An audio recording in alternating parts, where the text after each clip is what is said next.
Selamat datang di video kami tentang pembuatan lopo tradisional, simbol kekuatan komunitas dan warisan budaya Timor.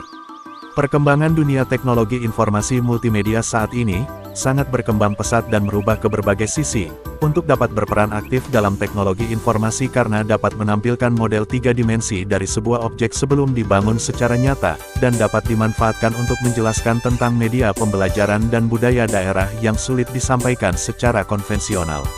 Objek yang dipilih dalam penelitian ini adalah Lopo Timor yang merupakan salah satu rumah adat bagi masyarakat Kabupaten Timor Tengah Utara.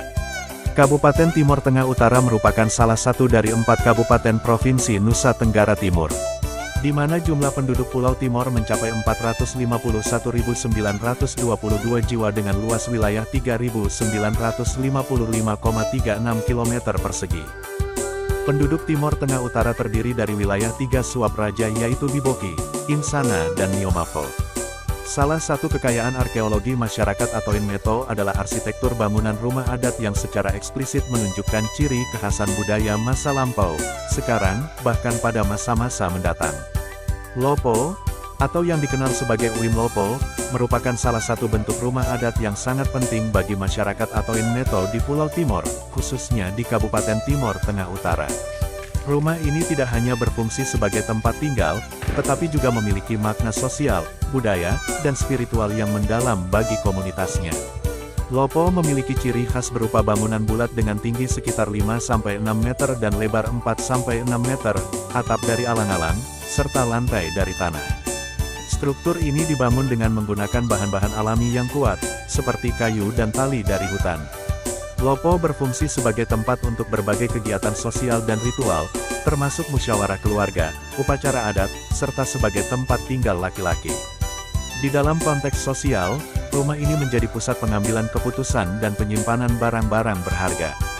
Dalam budaya atau Inmeto, Lopo tidak hanya berfungsi secara fisik tetapi juga memiliki makna simbolis yang kaya. Ia dianggap sebagai tempat perlindungan bagi kaum laki-laki dari ancaman luar dan sebagai simbol kejantanan serta kekuatan. Sementara itu, perempuan biasanya tinggal di rumah bulat Ume Kebubu, yang berfungsi sebagai tempat tinggal mereka. Berikut ini merupakan visualisasi 3D proses pembangunan rumah adat Lopo Kap TTU.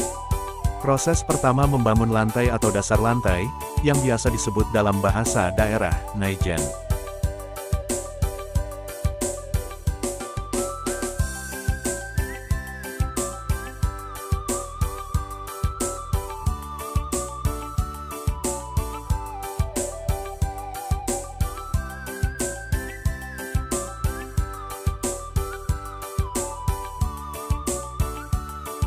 Proses kedua memasang 4 buah tiang atau dalam bahasa daerah disebut dengan ninaek.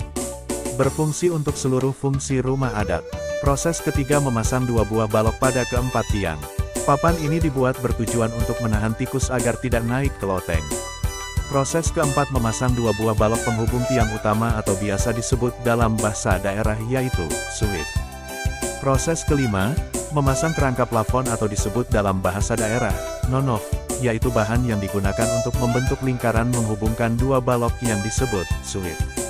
Proses keenam, memasang plafon ini bertujuan agar dapat menyimpan barang berharga atau makanan. Proses ketujuh, memasang tiang penyangga atap atau biasa disebut dalam bahasa daerah, ninaf. Ini bertujuan agar dapat menyimpan jagung dengan cara mengikat pada kedua tiang. Proses ke-8, memasang kerangka atap atau disebut dengan suaf, yang berarti kayu usuk untuk membentuk rangka atap.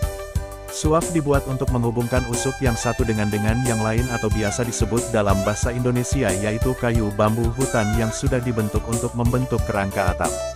Proses ke-9, memasang atap atau dalam bahasa daerah, husuh, yaitu rumput alang-alang yang digunakan sebagai atap.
Cepat mulai ini